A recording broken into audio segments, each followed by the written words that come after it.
Assalamualaikum warahmatullahi wabarakatuh.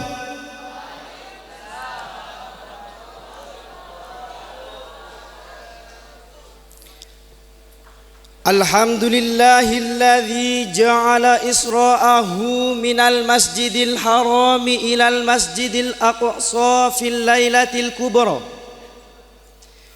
wa arsalahu basyiran wa nadiran wa da'iyan ilallahi bi'idnihi wa sirajan munira. Wassalatu wassalamu ala sayyidina Muhammadin afdalil khalqi wal wara wa ala alihi wa sahbihi salatan wa salaman katsira wa ala man tabi'ahum ma asyraqatis syamsa wal qamara nura. Amma ba'du. Hadratal mukarramin, para alim, para ulama, para masyayikh yang kami muliakan dan kami ta'zimi, terkhusus pengasuh pondok pesantren As-Sirajiyah beserta majelis keluarga almarhum al-maghfurlah al-muallim alladzina sami'na sam'an wa ta'atan. Yang kami muliakan Dewan Asatid beserta pengurus pondok pesantren As-Sirajiyah dan segenap panitia pelaksana Lailatul Isra wal Mi'raj yang sudah bahu-membahu dalam mensukseskan acara pada malam hari ini. Yang kami hormati para tamu undangan beserta sahabat-sahabat alumni Satu Nama Satu Tujuan angkatan 2015 yang sudah berkenan hadir. Dan tak lupa pula rekan-rekan santriwan santriwati rahimakumullah. Alhamdulillah atas segala rahmatnya, wa syukrulillah atas segala nikmatnya, sehingga kita diberikan kesempatan menambah amalan sebagai pahala tambahan untuk bekal di akhir kehidupan dengan menghadiri majlis ta'lim kajian sejarah Isra wal Mi'raj imamnya para utusan yang menjadi sumber rahmat lil jami'il insan. Salawat salam dari insan yang penuh dengan kekhilafan pada junjungan sang Nabi Agung rahmat lil alam yang diperjalankan pada suatu malam untuk menghadap Allah Rabbul Alam dan menerima kewajiban sholat 5 kali sehari semalam. Sahabat santri serta tamu undangan rahimakumullah, bertahun-tahun yang lalu ada kisah yang menggemparkan dunia. Bahkan sedikit orang yang mempercayainya dikarenakan tak dapat diukur oleh barometer akal manusia. Peristiwa Isra wal Mi'raj bahkan dikaji oleh orang-orang besar dunia, mufassir besar kenamaan asal Mesir yang dikenal dengan Syekh Muhammad Mutawalli Asy'arawi menuliskan satu kitab khusus untuk menampilkan kisah ini. Pakar ilmu hadis pun mendokumentasikan dan mencatat hal ini. Contohnya Imam At-Tabrani dalam kitab Majmu' dan kitab Ad-Du'a'nya. Di Al-Quran Allah Subhanahu wa ta'ala berfirman dalam surat Al-Isra ayat pertama, A'udzu billahi minasy syaithanir rajim. Bismillahirrahmanirrahim. Subhanalladzi asra bi'abdihi laylan minal masjidil haram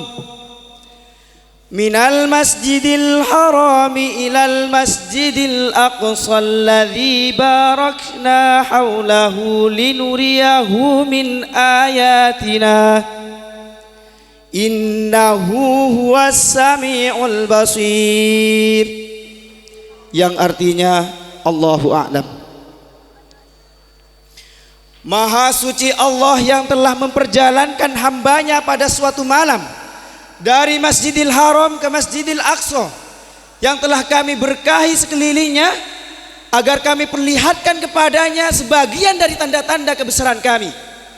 Sesungguhnya Dia Allah yang maha mendengar lagi maha melihat. Sahabat santri serta tamu undangan rahimakumullah, peristiwa Isra wal Mi'raj terjadi pada tahun ke-10 kenabian. Bukan tahun ke-10 Hijriah, tapi tahun ke-10 kenabian saat Rasulullah SAW diangkat menjadi nabi dan rasul. Peristiwa luar biasa ini terjadi mulai lepas tengah malam sampai menjelang waktu subuh. Peristiwa agung ini bukan hanya sekedar dongeng belaka sehingga hanya menjadi penghibur telinga dan suasana, melainkan harus menjadi pelajaran penting dalam mengarungi kehidupan nyata. Namun sahabat santri, semuanya tidak serta-merta ada. Semua pasti ada tujuannya. Kira-kira sahabat santri ada yang tahu tidak apa tujuannya? Ada yang tahu tidak? Tujuan utama daripada di Isra Mi'rajkan Rasulullah SAW adalah untuk menjemput sholat fardu 5 waktu. Dan terdapat tujuan lainnya, yaitu agar Rasulullah SAW melihat sebagian daripada tanda-tanda kebesaran Allah melalui pelajaran Isra wal Mi'raj. Sahabat santri serta tamu undangan rahimakumullah, dalam kesempatan ini akan kami uraikan 3 faktor yang melatar belakangi dan menjadi sebab penyebab Rasulullah SAW menerima undangan VVIP dari Allah Azza wa Jalla melalui perjalanan Isra wal Mi'raj. Yang pertama, diawali dengan perdebatan 2 makhluk Allah, yaitu langit dan bumi, yang keduanya sama-sama menyombongkan diri. Maka dari itu bumi pun berkata kepada langit, "Wahai langit, ketahuilah sesungguhnya akulah yang lebih baik daripada kamu." Tahu gak kenapa? Karena Allah telah menghiasiku dengan negeri-negeri, lautan, sungai-sungai, pohon-pohon dan gunung-gunung. Dan padaku ada juga rumah yang dikunjungi dan dikelilingi oleh para nabi dan para utusan. Dikunjungi oleh para utusan, para wali dan seluruh kaum mukminin di seluruh dunia, yaitu Baitullah. Lantas langit pun berkata kepada bumi, "No. Sebenarnya akulah yang lebih baik daripada kamu." Kenapa? Karena matahari, bulan, bintang, gugusan-gugusan bintang, kursi, arsy dan surga semuanya ada padaku. Dan padaku ada pula Baitul Ma'mur yang dikelilingi oleh para malaikat langit. Dan padaku ada juga surga yang merupakan tempat tinggal arwah para nabi dan para utusan, serta tempat arwah para wali dan orang-orang soleh. Sahabat santri, kira-kira bumi akan membalas enggak ya? Akan membalas enggak ya? Lalu kemudian bumi pun membalas pernyataan daripada langit. Wahai langit, sesungguhnya penghulu para utusan, penutup para nabi kekasih Tuhan semesta alam, dan makhluk yang paling diutamakan, yang kepadanya disampaikan penghormatan-penghormatan yang paling utama, tinggal padaku dan menjalankan syariatnya padaku. Siapakah dia? Dia adalah Rasulullah sallallahu alaihi wasallam. Allahumma shalli ala Muhammad. Mendengar pernyataan tersebut, lalu langit berdiam, hanya menangis diam dan membisu. hanya Allah lah tempatnya mengadu. Ya Allah, kata langit, yang maha meninggikan derajat hambanya, yang maha mengabulkan doa hambanya, yang maha adil dan bijaksana. Ya Allah, angkatlah Nabi Muhammad kepadaku sehingga hamba menjadi mulia karenanya, sebagaimana bumi menjadi mulia dan membanggakan diri karenanya. Bangga tidak jadi umat Nabi Muhammad? Bangga tidak jadi umat Nabi Muhammad? Sahabat santri serta tamu undangan rahimakumullah. Kemudian faktor yang kedua,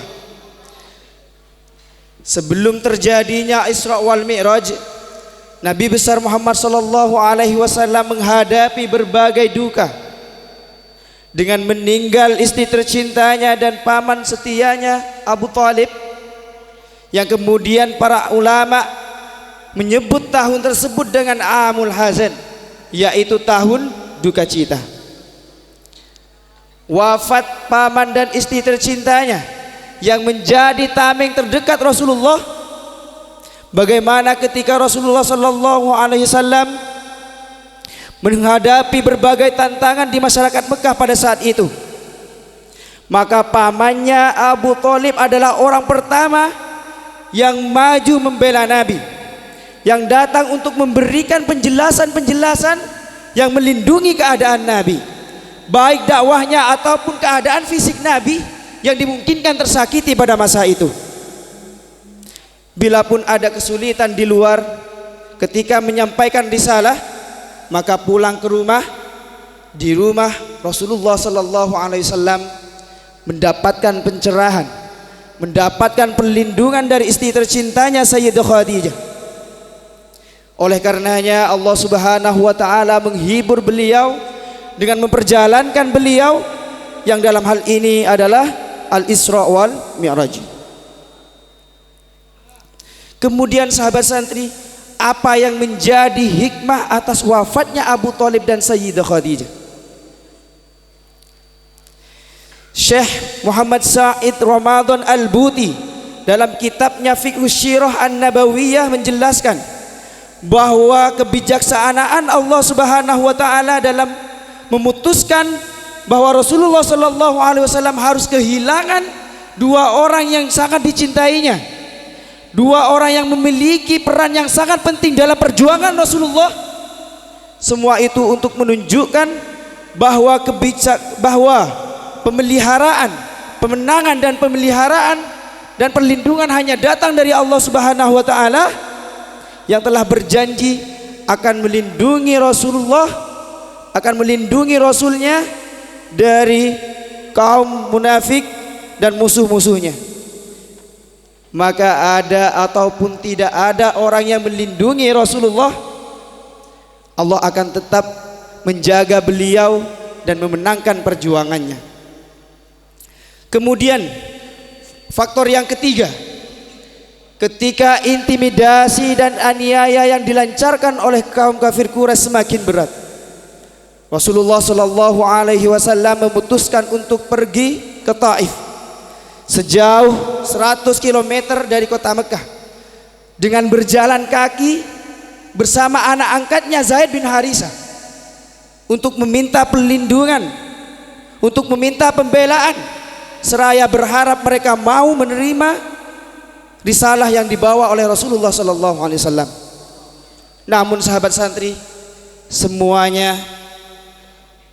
sahabat santri, mereka menolaknya dengan mentah-mentah, seraya memperlakukan Nabi dengan sangat kasar,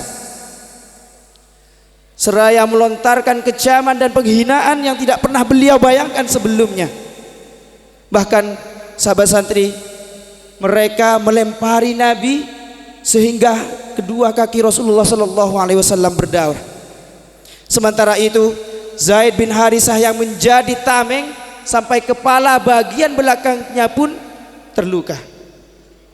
Dan sahabat santri, kemudian Rasulullah sallallahu alaihi wasallam memilih untuk mundur dan kembali ke kota Mekah. Dan disinilah awal mula yang mengantarkan pada peristiwa Isra wal Mi'raj Nabi besar Muhammad sallallahu alaihi wasallam. Sahabat santri serta tamu undangan rahimakumullah. Detik demi detik, waktu demi waktu, zaman demi zaman telah berubah. Tapi jangan sampai iman kita semakin ke bawah dan semakin melemah. Mulai malam ini, mari kita introspeksi diri kita, mantapkan diri kita, yakini kalam ilahi dengan apa yang dibawa oleh Nabi. Jangan sampai kita terjerumus terhadap modernisasi peradaban yang keji, yang menjerumuskan kita semua ke jalan yang tiada diridhoi. Sahabat santri, mungkin cukup sekian dari kami. Mudah-mudahan menjadi inspirasi dan kokohnya imajinasi imani, sehingga kita semua menjadi insan yang selalu berpartisipasi dalam menjunjung tinggi agama Islam di bumi pertiwi yang kita cintai ini. Satu kata dari kami, barokah Isra wal Mi'raj menuju insan yang rindu dan dirindukan. Akhiran, in wajadtum minnil khata' famin nafsil haqir, wa in wajadtum minni shawab faminallahil kabir. Assalamualaikum warahmatullahi taala wabarakatuh.